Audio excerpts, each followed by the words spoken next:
Al amanecer del 30 de enero de 1933, cuando Adolf Hitler fue nombrado canciller de Alemania, la maquinaria propagandística nazi se preparaba para construir una imagen pulcra y austera de sus líderes. El país, devastado tras la Gran Guerra y agobiado por el Tratado de Versalles, se convertía rápidamente en el epicentro de un régimen que, detrás de la retórica de disciplina y nacionalismo, ocultaba una vida privada llena de privilegios, contradicciones y secretos inconfesables. La narrativa oficial insistía en la idea de sacrificio personal por el bien de la nación.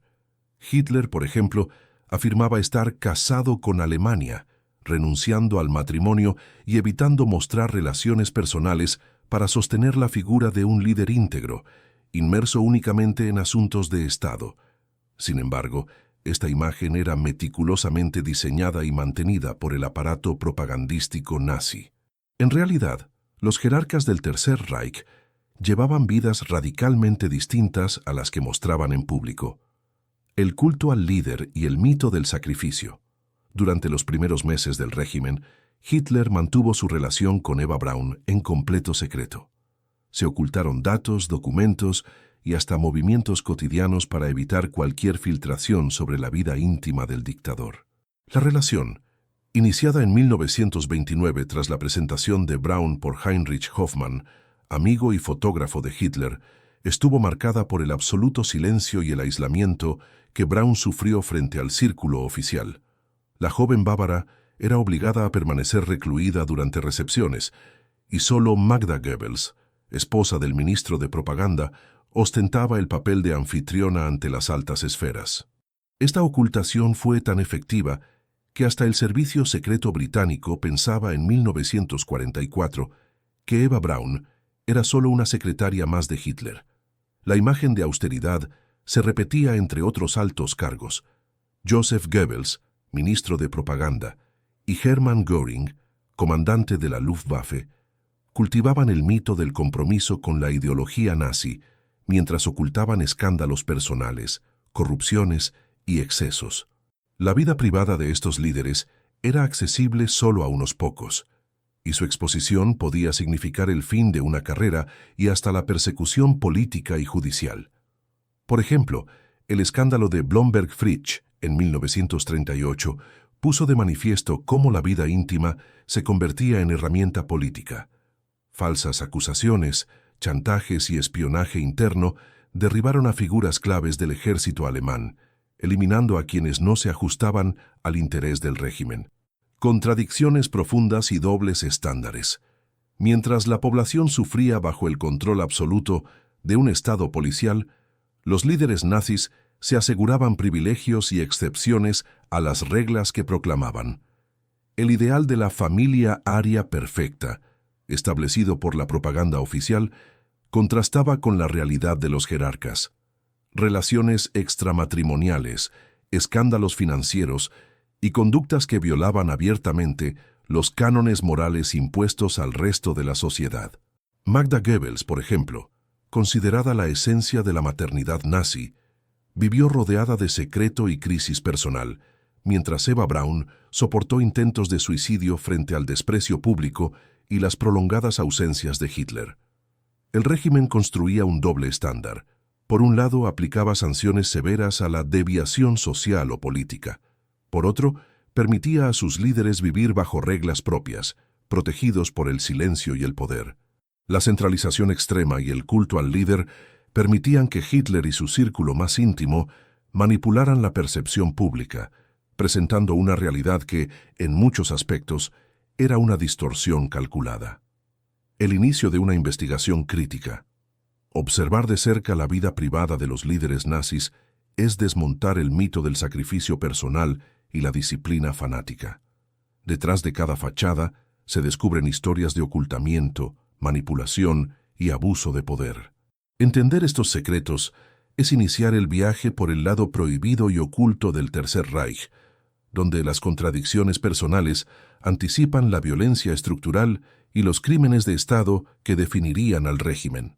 Así termina este primer capítulo, abriendo paso al análisis de los privilegios, excesos y lujos en tiempos de guerra que caracterizaron las esferas dirigentes nazis. Tras el ascenso de los nazis al poder, la vida privada de sus líderes se transformó en sinónimo de opulencia y privilegio, muy lejos de la imagen austera y disciplinada que la propaganda del Tercer Reich proyectaba al público. Mientras buena parte de la población alemana enfrentaba racionamientos, privaciones y la incertidumbre causada por la guerra, los jerarcas del régimen disfrutaban de mansiones, automóviles exclusivos, banquetes y todo tipo de placeres financiados por el saqueo, la apropiación y el expolio sistemático de recursos. El mito de la frugalidad y la realidad del lujo Hitler, siempre presentado como un hombre modesto y entregado al servicio de la nación, acumuló una fortuna gigantesca a lo largo de los años. Su residencia, el Berghof, situada en los Alpes bávaros, era mucho más que una simple vivienda. Se trataba de una imponente mansión con vistas espectaculares, rodeada de jardines, búnkers privados y salones de recepción donde el dictador pasaba largas temporadas, aislado del bullicio de Berlín. Además, poseía un apartamento de lujo en Múnich y una colección de arte sustanciosa, parte de la cual había sido expoliada de territorios ocupados y de familias judías perseguidas. El verdadero origen de su riqueza provenía de la publicación de Mein Kampf, que desde 1925 le generó millones en derechos de autor. Al explotar el culto al líder y obligar, por decreto, la compra del libro como regalo de bodas para cada pareja alemana, Hitler multiplicó su fortuna y acumuló bienes personales cuyo valor se estimaba en cientos de millones de euros, ajustados al valor actual. Residencias y símbolos de poder. No solo Hitler se benefició de la riqueza proporcionada por el régimen. Hermann Göring, comandante de la Luftwaffe y segundo en poder tras Hitler durante años, residía en el Palacio de Karinthal, una mansión monumental situada en los bosques al norte de Berlín. Allí, Göring recibía dignatarios extranjeros, coleccionaba obras de arte robadas, exhibía trofeos de caza y celebraba fiestas ostentosas. Su afán de lujo resultaba tan excesivo que algunos contemporáneos del régimen lo apodaban el mariscal de los collares, por la cantidad de joyas que lucía en ceremonias oficiales. Joseph Goebbels, ministro de propaganda, vivía en una elegante villa en Schwanenwerder, un exclusivo barrio de Berlín, disfrutando de automóviles de alta gama y acceso ilimitado a bienes confiscados. Su círculo íntimo tenía acceso a clubes privados, banquetes diarios y productos prohibidos a la población común durante la guerra, como café importado, tabaco fino y alcohol de procedencias exóticas. El expolio como fuente de riqueza. El enriquecimiento de los líderes nazis no provenía solamente de sus cargos. Gran parte de su fortuna se obtuvo mediante el expolio, la confiscación de bienes de familias judías, adversarios políticos y ciudadanos de países ocupados. El saqueo de colecciones de arte, propiedades inmobiliarias y recursos industriales fue sistemático.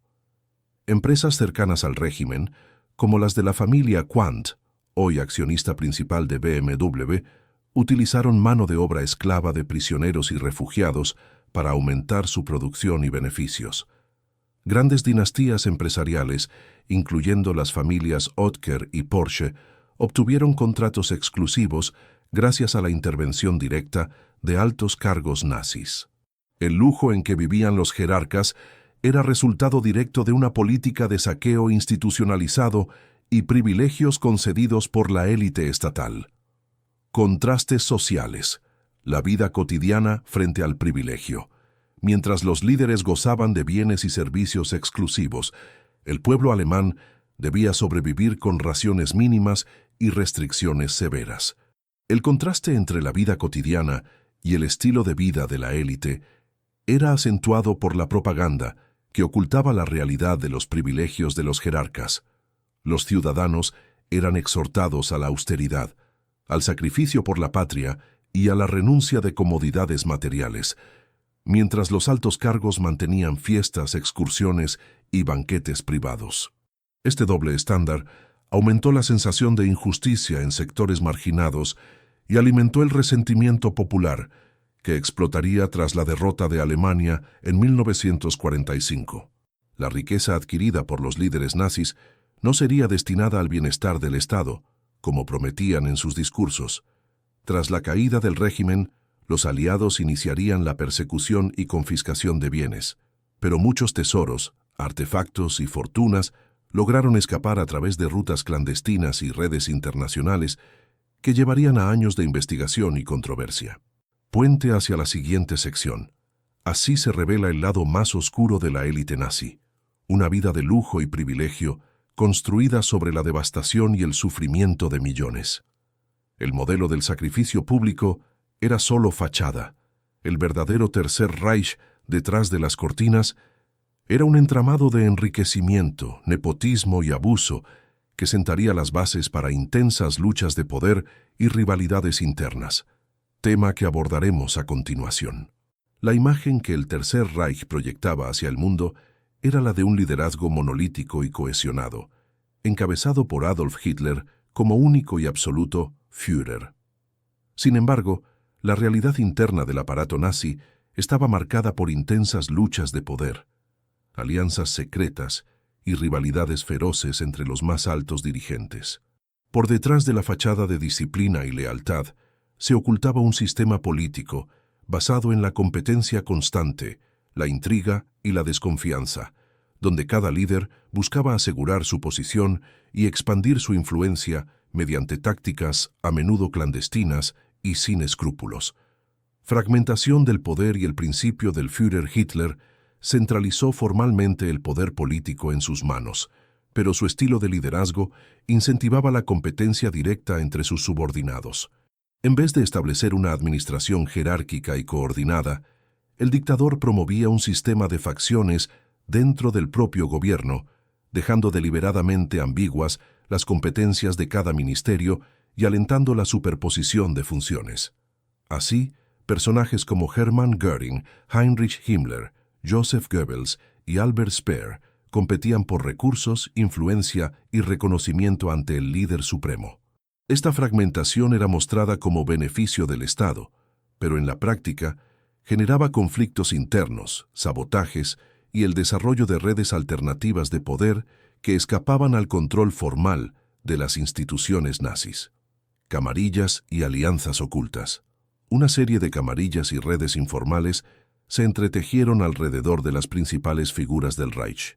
Por ejemplo, la SS, dirigida por Himmler, operaba como un Estado dentro del Estado, con su propio sistema de inteligencia, financiación y gestión logística.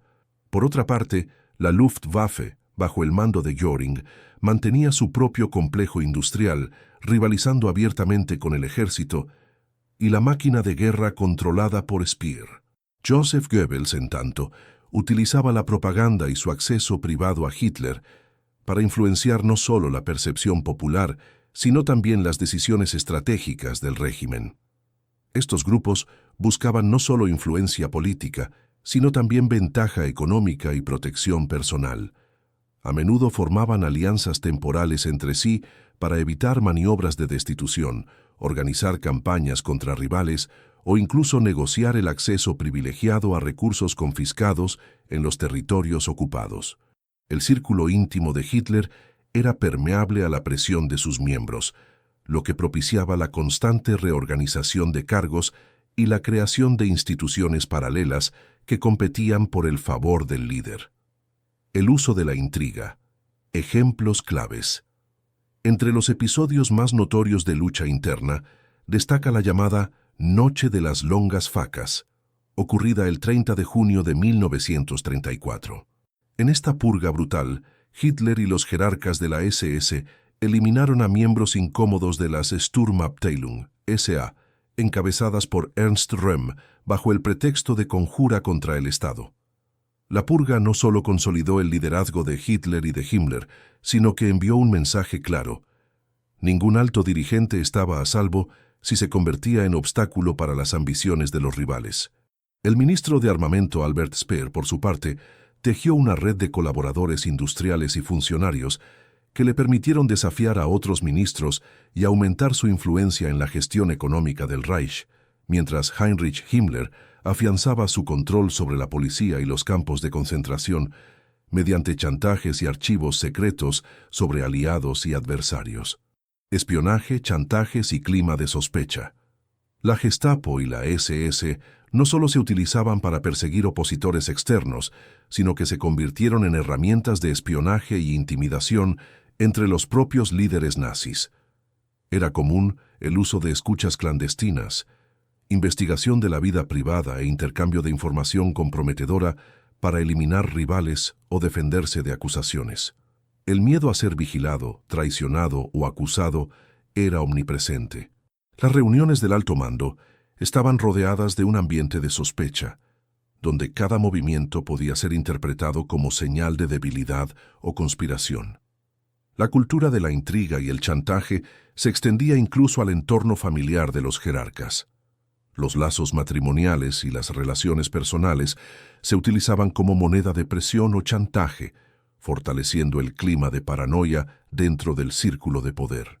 Esta situación explica por qué tantos líderes mantenían una vida pública cuidadosamente controlada y evitaban declaraciones personales o exposiciones que pudieran servir de material para acusaciones internas, rivalidades institucionalizadas y consecuencias políticas. En la práctica, la estructura de poder nazi nunca fue un bloque homogéneo, sino una colección de facciones que luchaban continuamente por destacar y sobrevivir. Los efectos de este sistema se reflejaron en la errática toma de decisiones estratégicas, la duplicidad administrativa y la creación de políticas contradictorias. La salud del régimen dependía de la capacidad de Hitler de jugar con estas rivalidades y asegurar que nadie salvo él tuviera el control total. Transición hacia la doble vida y la hipocresía. La tensa red de influencias, camarillas y rivalidades internas no solo puso en evidencia un modelo de gobierno basado en el conflicto y la manipulación, sino que preparó el terreno para una cultura de la doble vida y la hipocresía profunda entre los altos dirigentes nazis. A continuación, exploraremos cómo, detrás de la rígida moral oficial, muchos líderes transgredieron deliberadamente las normas del propio régimen, sumergiéndose en escándalos y contradicciones que desafiarán la imagen propagandística del Tercer Reich. La aparente unidad moral y rigidez ideológica del Tercer Reich ocultaba un universo de dobles vidas y profundas contradicciones personales entre los propios líderes nazis. El régimen, obsesionado con la pureza racial, la virtud familiar y la disciplina férrea, construía un código social que, en teoría, debía regir todos los aspectos del comportamiento de sus miembros. Sin embargo, detrás de las manifestaciones públicas y las estrictas normativas impuestas al pueblo alemán, los jerarcas practicaban en privado conductas que a menudo infringían sus propias leyes y preceptos. Contradicciones entre vida pública y privada. Hitler fue presentado como un líder austero y célibe, idolatrado por millones en Alemania y en el extranjero. La propaganda evitó cualquier referencia a relaciones sentimentales, ya que la imagen de un jefe entregado exclusivamente a la causa nacional debía permanecer imperturbable. No obstante, durante años, mantuvo en secreto su relación con Eva Braun. Su existencia fue cuidadosamente escondida del público y del propio círculo político, a tal punto que solo unas pocas personas, como Joseph Goebbels o Martin Bormann, sabían de su vínculo.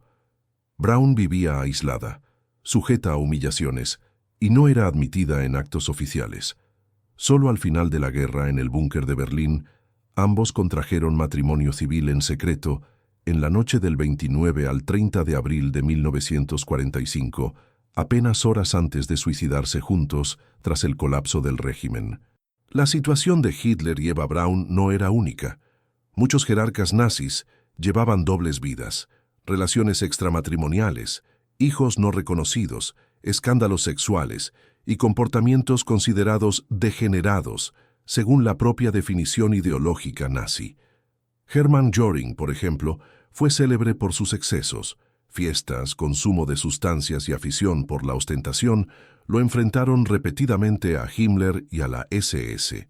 Joseph Goebbels, mientras propagaba los ideales de la familia nazi, tenía notorios romances y ejercía una fuerte manipulación emocional dentro de su vida personal. Transgresiones y escándalos ocultos. El caso del general Werner von Blomberg y del comandante Werner von Fritsch en 1938 expuso la vulnerabilidad de los altos mandos al chantaje y la difamación. Ambos fueron eliminados del poder tras denuncias sobre supuesta conducta inmoral. Blomberg se vio obligado a dimitir por casarse con una mujer de pasado dudoso, mientras Fritsch fue acusado falsamente de homosexualidad. Estas maniobras formaban parte de una estrategia para eliminar obstáculos internos y redistribuir influencia entre los líderes rivales, pero también demostraban la hipocresía de un régimen que, mientras castigaba a algunos por desviaciones morales, permitía el desliz de otros siempre que resultara funcional al aparato de poder. El propio Heinrich Himmler, líder de las SS y principal responsable del aparato de represión, defendía la pureza racial y condenaba en público las relaciones inmorales. Sin embargo, mantuvo una relación paralela con su secretaria Hedwig Potast, con quien tuvo 2 hijos fuera del matrimonio, en abierta contradicción con los postulados del régimen. Varios dirigentes nazis emplearon su poder para encubrir delitos, violencia doméstica, abuso, corrupción y malversación de fondos. El sistema de vigilancia interna, la Gestapo y la SS, funcionaban como herramientas para silenciar escándalos y proteger los secretos de la élite. El peso de la vergüenza y el miedo. La presión social y política era extrema. Aquellos que caían en desgracia por transgresiones morales, como la homosexualidad o el adulterio, sufrían el exilio, la prisión e incluso la muerte. La cultura de la denuncia y el espionaje interno fomentaba el secreto y la paranoia. Ministros y altos mandos vivían con el temor de ser vigilados, chantajeados o traicionados. Al mismo tiempo, la selectividad con la que se aplicaban las normas perpetuaba la impunidad de los protegidos de Hitler. El caso de Heli Raubal, sobrina de Hitler, quien vivió bajo su tutela hasta su muerte por suicidio en 1931, en circunstancias jamás del todo esclarecidas, ilustra la complejidad y oscuridad de las relaciones personales dentro del círculo nazi, así como la habilidad del régimen para encubrir hechos inconvenientes, la doble moral y sus consecuencias. En la práctica, los dirigentes del Tercer Reich aplicaban con severidad un sistema que ellos mismos transgredían deliberadamente. La doble moral reinante era condición fundamental para el funcionamiento de la maquinaria nazi. Mientras se exigía pureza y disciplina al pueblo, los altos mandos gozaban de impunidad, privilegios y protección institucional. Estas contradicciones generaron tensiones internas, enemistades profundas y facilitaron la aparición de una cultura del secreto y el encubrimiento. El temor a ser descubiertos, el uso de la información privada con fines políticos y las dinámicas de espionaje delataron un régimen donde la hipocresía y la transgresión no solo eran frecuentes, sino sistémicas.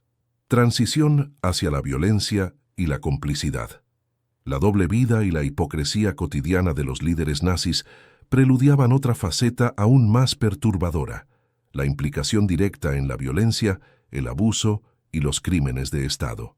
A continuación, ahondaremos en cómo las prácticas privadas y públicas de los jerarcas derivaron en complicidad, participación activa y responsabilidad por los peores horrores cometidos durante el Tercer Reich. La trayectoria de los líderes nazis está inexorablemente marcada por su implicación directa en la violencia sistemática, el abuso institucionalizado y la participación activa en el mayor genocidio del siglo XX. Detrás de la maquinaria propagandística y los rituales de poder, se oculta una estructura que no solo toleraba, sino que incentivaba y dirigía la comisión de crímenes atroces contra millones de personas. Arquitectos del terror institucional. El aparato represivo del Tercer Reich evolucionó de manera calculada.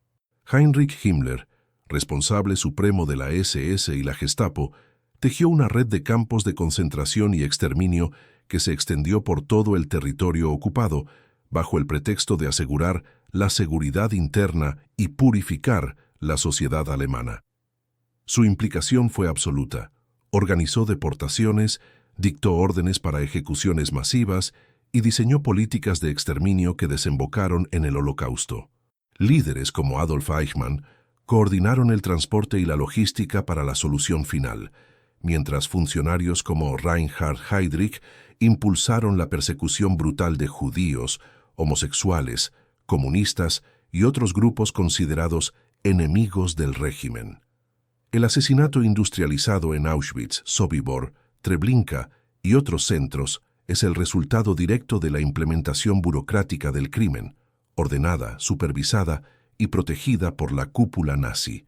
Violencia pública y privada, abuso de poder. El culto al poder individual se traducía en actos de violencia y abuso que trascendían el ámbito público. Muchos jerarcas mantuvieron comportamientos sádicos y arbitrarios, tanto en sus funciones oficiales como en su vida privada. Rudolf Höss, comandante de Auschwitz, narraba con frialdad los métodos de exterminio y la optimización del asesinato, mientras las SS instauraban prácticas cotidianas de tortura y humillación entre prisioneros y subordinados. El abuso sexual era frecuente. Oficiales de alto rango, protegidos por la impunidad institucional, cometían agresiones contra prisioneras y civiles, especialmente en los territorios ocupados del este. El saqueo sistemático permitió a los líderes apropiarse de bienes, obras de arte, joyas y recursos, muchas veces mediante la violencia directa y el asesinato. La complicidad colectiva. No solo los máximos dirigentes eran responsables. La complicidad se extendía a miles de funcionarios, empresarios y colaboradores civiles que por acción u omisión participaron en la maquinaria de muerte. Empresas como IG Farben o Krupp se beneficiaron del trabajo esclavo, mientras administradores locales facilitaban deportaciones y expropiaciones de viviendas. La cadena de mando del Reich estaba construida sobre el consentimiento, la participación y el silencio de quienes ejecutaban las órdenes genocidas. El aparato judicial, inicialmente concebido para garantizar el orden nazi, se convirtió en instrumento de persecución y condena arbitraria. Jueces, fiscales y agentes policiales aceptaron y reforzaron leyes raciales y resoluciones infames que legitimaron el asesinato masivo y el expolio de las víctimas. El Ministerio de Propaganda, bajo Joseph Goebbels, fomentó el odio y justificó las acciones del régimen utilizando mentiras sistemáticas y campañas de deshumanización, legitimando así el crimen ante la sociedad alemana y el mundo. Operaciones clandestinas y experimentos con seres humanos. La violencia institucional se expandía a través de programas secretos y operaciones de exterminio ocultas. El programa Action T4, liderado por Philipp Buller y Karl Brandt, impulsó la eutanasia forzosa de enfermos mentales y discapacitados físicos, con miles de víctimas en hospitales y clínicas. Los experimentos pseudomédicos realizados bajo la supervisión de médicos como Joseph Mengele en Auschwitz constituyen un ejemplo extremo de la instrumentalización de personas por parte del Estado. Por otra parte, operaciones encubiertas como el secuestro de niños en territorios ocupados, la germanización forzosa, la persecución religiosa y la confiscación de bienes evidencian el alcance totalitario del abuso impuesto por la élite nazi. Redes clandestinas de fuga y blanqueo de bienes aseguraron incluso tras la guerra que muchos implicados escapasen de la justicia internacional. Responsabilidad del liderazgo y cultura de la impunidad. La implicación de los líderes nazis en crímenes de guerra y genocidio no solo ocurrió por afinidad ideológica, sino también por beneficio personal y preservación del poder. La cultura de la violencia, el abuso y el temor era condición estructural dentro del Tercer Reich. El horror se normalizó como método de gobierno y supervivencia política. Al final del régimen, el intento de ocultar pruebas y la conspiración de silencio no lograron borrar las evidencias de la responsabilidad directa e indirecta de sus líderes. Los juicios de Nuremberg y otros tribunales internacionales sentarían las bases para un reconocimiento histórico y judicial de sus crímenes, si bien muchos cómplices seguirían sin afrontar consecuencias durante décadas. Tránsito hacia la esfera familiar y las secuelas. La participación en crímenes y abusos dejó profundas cicatrices no solo en las víctimas, sino también en las familias de los líderes nazis. El siguiente capítulo examinará cómo la vida íntima y el legado de dolor personal en el círculo familiar de la élite se convirtieron en un reflejo de la monstruosidad institucional, perpetuando el trauma y la memoria de los horrores vividos. Cuando el Tercer Reich finalmente colapsó en mayo de 1945, las consecuencias de años de violencia, secretismo y crímenes sistemáticos no solo impactaron a millones de víctimas directas, sino también a los entornos más privados de los altos dirigentes nazis. El círculo íntimo y las familias de los jerarcas experimentaron secuelas psicológicas y sociales que, en muchos casos, perduraron durante generaciones y se convirtieron en silencioso testimonio del precio de la complicidad institucional. Dinámicas familiares bajo el régimen. El núcleo familiar de los jerarcas nazis no era un refugio inocente ante el régimen, sino parte activa del entramado de poder. Magda Goebbels, esposa del ministro de propaganda Joseph Goebbels, fue erigida como símbolo de la madre alemana ejemplar. Sin embargo, su vida estuvo marcada por profundas crisis personales, episodios depresivos y una dependencia absoluta del régimen y de su esposo. Magda, entregada a la causa nazi hasta el fanatismo, acabó con su vida y la de sus 6 hijos en el búnker de la Cancillería en Berlín el 1 de mayo de 1945, temiendo que sus hijos crecieran en un mundo sin nacionalsocialismo. El suicidio colectivo de los Goebbels fue uno de los episodios más impactantes y reveladores del abismo psicológico vivido en el seno de la élite nazi. Eva Braun, pareja de Adolf Hitler durante más de una década, permaneció relegada y aislada durante toda su relación. Su vida estuvo marcada por el silencio, la vigilancia y la negación de un espacio propio. Nunca tuvo un papel público ni voz en las decisiones del régimen. Murió junto a Hitler en el búnker, tras un prolongado periodo de invisibilidad y sufrimiento personal, dejando tras de sí diarios y fotografías que revelan la soledad y el colapso progresivo en la vida privada del círculo más reducido de poder. Descendientes, culpa, estigmatización y trauma. Muchos hijos de líderes nazis como Gudrun Himmler, hija de Heinrich Himmler, y Eda Göring, hija de Hermann Göring, crecieron rodeados de privilegios, protegidos por el aparato estatal y educados en la estricta ideología nazi. Tras la caída del régimen se enfrentaron a la persecución, el estigma social y la pérdida absoluta de posición. Algunos, como Niklas Frank, hijo de Hans Frank, gobernador general de Polonia y responsable del exterminio de millones, han relatado públicamente el proceso doloroso de asumir el legado criminal de sus padres, enfrentándose a la memoria y rompiendo el silencio de la posguerra. Niklas Frank, durante décadas, denunció el horror y rechazó cualquier intento de justificación del régimen, convirtiéndose en una de las voces más autocríticas entre los descendientes de jerarcas nazis. La mayoría, sin embargo, optó por el silencio, el exilio o el distanciamiento respecto a la historia familiar. Numerosos descendientes renunciaron a sus apellidos, cambiaron de país o rompieron los lazos con el pasado para evitar el peso de la culpa heredada. El trauma persistió. Investigaciones psicológicas y entrevistas tras décadas revelan la existencia de una marca psicológica profunda, autopercepción de culpa de sangre y dificultades emocionales intergeneracionales.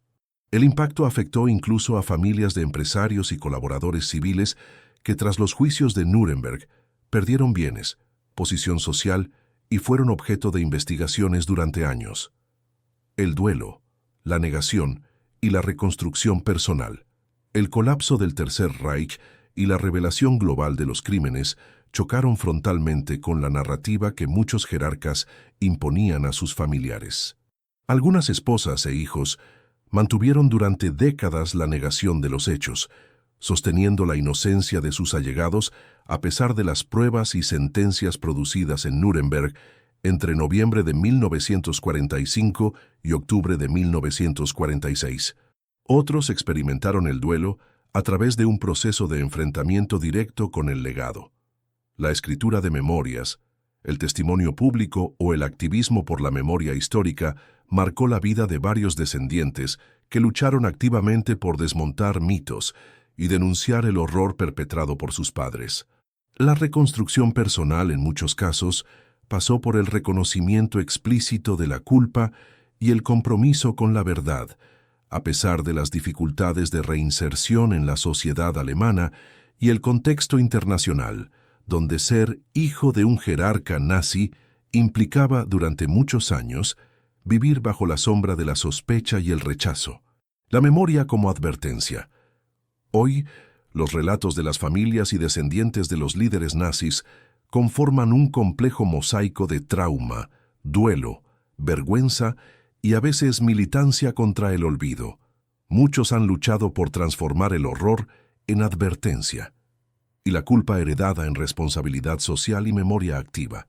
En documentales, libros y entrevistas se cuestiona el papel de la familia y la sociedad en la perpetuación del mal, planteando interrogantes sobre la transmisión intergeneracional de la ética y el peso de la historia personal dentro de la colectiva. El testimonio de estas familias representa un recordatorio contundente. La implicación con el crimen no termina en la esfera pública, sino que deja cicatrices duraderas y silenciosas en el ámbito más íntimo. El legado de dolor y estigma es indivisible de la historia del Tercer Reich, y una de las razones fundamentales para insistir en la memoria activa como compromiso ante el presente. En la siguiente sección abordaremos cómo el miedo, la vigilancia y las redes de espionaje marcaron la vida cotidiana de estos líderes y su entorno, ampliando el clima de sospecha y tensión dentro del propio círculo de poder. El Tercer Reich se consolidó no solo a través de la propaganda, la violencia y el control militar, sino también mediante el desarrollo de una intrincada red de espionaje y vigilancia interna. Para los líderes nazis, la obsesión por el control y la sospecha constante de traición se convirtió en norma, generando un ambiente de miedo, desconfianza y paranoia colectiva que afectó tanto la vida cotidiana como las decisiones políticas. El engranaje del espionaje institucional, la Gestapo, Geheime Staatspolizei, Policía Secreta del Estado, y la SS, Schutzstaffel, bajo el mando de Heinrich Himmler, construyeron uno de los sistemas de vigilancia más sofisticados y represivos de la historia moderna. No solo se dedicaban a la persecución de opositores políticos y grupos perseguidos, sino que sus funciones se extendían a la observación y el monitoreo de los propios miembros del régimen. Desde altos dirigentes hasta empleados anónimos, todos podían convertirse en sospechosos si despertaban la menor inquietud en el aparato estatal. Himmler, obsesionado con la seguridad interna, estableció protocolos para la recopilación de datos personales, vigilancia de comunicaciones y creación de expedientes confidenciales que documentaban incluso rumores y comportamientos considerados anormales. Los propios ministros como Joseph Goebbels y Hermann Göring eran objeto de escuchas telegráficas, seguimiento físico y análisis de su entorno familiar. Este clima de sospecha generaba tensiones y rivalidades entre los altos mandos que se espiaban mutuamente para evitar perder influencia ante Hitler, herramientas y métodos para controlar el poder. La red de espionaje del Tercer Reich utilizaba técnicas avanzadas para la época: intervención de llamadas telefónicas, interceptación de cartas y telegramas, micrófonos ocultos en oficinas y residencias, seguimiento de reuniones privadas, e infiltrar informantes en los círculos más próximos de cada jerarca. Los agentes de la Gestapo desarrollaban perfiles psicológicos y registraban posibles desviaciones ideológicas o personales entre los funcionarios y sus familias. Además, el aparato de inteligencia utilizaba la intimidación y el chantaje como medio para asegurar la lealtad. Documentos comprometidos, vídeos y testimonios sobre conductas poco ortodoxas o relaciones secretas se convertían en armas políticas capaces de destruir carreras o forzar decisiones. El miedo a ser descubierto era tan intenso que muchos líderes evitaban reuniones privadas, se comunicaban por mensajeros de absoluta confianza y llegaban a destruir sistemáticamente documentos comprometedores. el temor constante y sus consecuencias. La consecuencia inmediata de esta cultura de la vigilancia fue el establecimiento de un estado de pánico e inseguridad perpetua. Los jerarcas vivían convencidos de que en cualquier momento podían ser objeto de intervención, detención o destitución. El caso emblemático es la Noche de las Longas Facas en 1934, cuando Hitler ordenó la purga de la CSA y la eliminación de Ernst Röhm y otros opositores internos, basándose en informaciones recabadas por la SS y la Gestapo. Este clima hizo que las relaciones entre los dirigentes fueran distantes y calculadas. Las alianzas políticas surgían y desaparecían al ritmo de nuevos informes y descubrimientos. El control sobre la información se convirtió en recurso esencial de poder. Quienes lograban ocultar sus secretos o desenmascarar a sus rivales tenían mayores posibilidades de sobrevivir en la feroz competencia interna del régimen. Impacto en el círculo familiar. El ambiente de vigilancia repercutía en la esfera familiar de los líderes nazis. Las esposas, hijos y colaboradores cercanos eran objeto de seguimiento, interrogatorios y presión psicológica si se sospechaba de comportamientos desviados o disidentes. Numerosos relatos posteriores describen la ansiedad y el miedo que vivían los hijos de jerarcas, además del distanciamiento afectivo provocado por el temor a ser utilizados como moneda en las luchas de poder. Este estado de inseguridad se trasladó al conjunto de la sociedad alemana, donde la delación era incentivada y el régimen mantenía una red de informantes privados, comerciantes, vecinos y colegas, dispuestos a denunciar cualquier conducta sospechosa. La policía política recibía millones de informes anónimos que alimentaban la paranoia y reforzaban la cultura del silencio y la autocensura. Consecuencias tras la caída del Tercer Reich. Al finalizar la guerra, la magnitud del espionaje y la vigilancia en el Tercer Reich salió a la luz. Miles de documentos, expedientes y testimonios revelaron el alcance total de un sistema que funcionó hasta el último día para mantener el control sobre la élite y la sociedad. El trauma de la vigilancia institucional puso en evidencia las profundas fracturas internas y el legado de miedo heredado por las siguientes generaciones.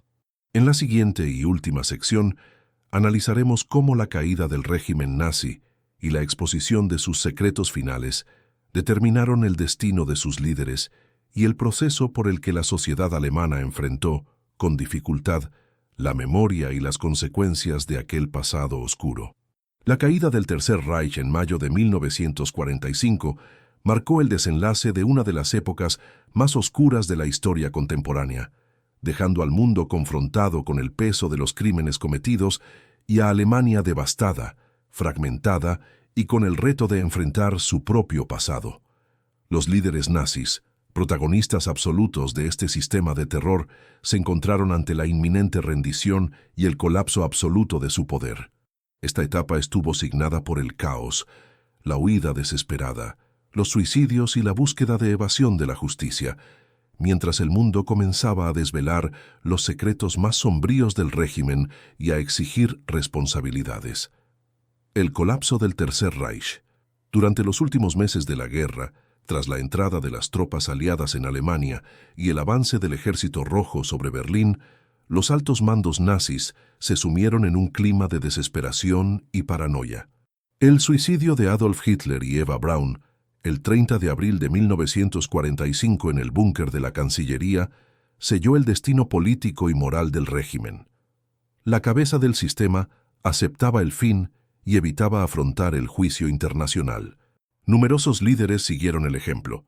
Joseph Goebbels y su familia se suicidaron un día más tarde tras asesinar a sus propios hijos. Hermann Göring fue detenido por los aliados y más tarde se quitaría la vida en prisión antes de ser ejecutado, mientras Heinrich Himmler intentó escapar disfrazado, pero fue capturado y también acabó suicidándose. El desmoronamiento de la jerarquía y las redes de fuga. El hundimiento institucional afectó a todos los niveles. Muchos jerarcas intentaron huir a través de rutas clandestinas, utilizando documentos falsos y redes conocidas como rat lines, que permitieron en algunos casos la expatriación hacia Sudamérica y el Medio Oriente. Otros buscaron refugio en zonas controladas por las potencias occidentales, esperando recibir mejor trato ante el temor a la represalia soviética. El ejército, las SS y organismos como la Gestapo sufrieron deserciones masivas y luchas internas por salvar posiciones o negociar con los aliados. La documentación, los archivos, los bienes robados y las pruebas de crímenes fueron objeto de destrucción sistemática en los últimos días del régimen, en un intento de ocultar el alcance real del horror nazi. Sin embargo, la magnitud del crimen era tal que incluso con la destrucción masiva, millones de evidencias sobrevivieron, testimonios, fotografías, documentos y campos de exterminio intactos proporcionaron las bases para las investigaciones posteriores. Los juicios históricos y la memoria de los crímenes. La culminación del proceso de justicia llegó con los juicios de Nuremberg, entre noviembre de 1945 y octubre de 1946, en los que los principales responsables nazis fueron procesados por crímenes contra la humanidad, genocidio y violaciones masivas del derecho internacional. Por primera vez en la historia, un tribunal internacional aplicaba la noción de responsabilidad penal individual en el ámbito estatal. Figuras como Göring, Hess, Ribbentrop, Keitel y otros miembros del alto mando fueron interrogados, juzgados y, en la mayoría de los casos, condenados a muerte o largas penas de prisión. Pero no todos los cómplices directos o colaboradores secundarios enfrentaron la justicia. Miles escaparon, fueron amparados por redes e instituciones en el extranjero o reintegrados en la sociedad posbélica por falta de pruebas o voluntad política. El proceso de purga institucional en Alemania se extendió durante años y fue objeto de polémica, debates y revisiones constantes hasta bien entrado el siglo XXI. Revelaciones posteriores y reconstrucción de la memoria. Con el final de la guerra y la apertura de archivos secretos, se descubrieron detalles cruciales sobre la vida oculta de los líderes nazis, sus riquezas, sus conexiones internacionales, la implicación de empresas y oficiales en el saqueo y la gestión de campos de concentración, y la colaboración activa de sectores académicos, científicos y económicos del Reich. Durante décadas, la sociedad alemana enfrentó la difícil tarea de confrontar su pasado, desde el intento de negación en los primeros años hasta la política activa de memoria histórica desarrollada desde los años 60 en adelante. Aún hoy, la revelación de documentos y la investigación histórica continúan desvelando aspectos desconocidos del régimen y sus protagonistas, enfrentando a las familias, instituciones y a la propia nación con interrogantes éticos y políticos sobre la transmisión de la memoria y el sentido de la justicia. El peso del legado y la memoria activa. La confrontación con el pasado nazi ha sido un proceso complejo y prolongado. Alemania lo ha abordado con políticas educativas, tribunales y memoriales que insisten en la importancia de no olvidar. Sin embargo, el ascenso de corrientes revisionistas y el desafío de las nuevas generaciones demuestran que la tarea de preservar la memoria y reconstruir el significado de los horrores vividos sigue siendo apremiante. El legado prohibido y oculto de los líderes nazis, lejos de llevar a la admiración o la justificación, debe servir como advertencia constante sobre los límites del poder, la fragilidad de la democracia y la facilidad con la que un sistema puede caer en la barbarie. Lo esencial radica en transformar el recuerdo en herramienta de reflexión y compromiso ético para que las futuras generaciones comprenden la necesidad imperiosa de rechazar la violencia, el odio y la complicidad ante el crimen. Así finaliza el recorrido por el lado oculto y prohibido de los líderes nazis en el Tercer Reich, recordando que su vida privada y pública constituyen una advertencia viva ante los riesgos del silencio y la negación. La memoria histórica, preservada y transmitida de manera crítica, es el primer paso hacia una sociedad verdaderamente libre y consciente de las consecuencias de la barbarie.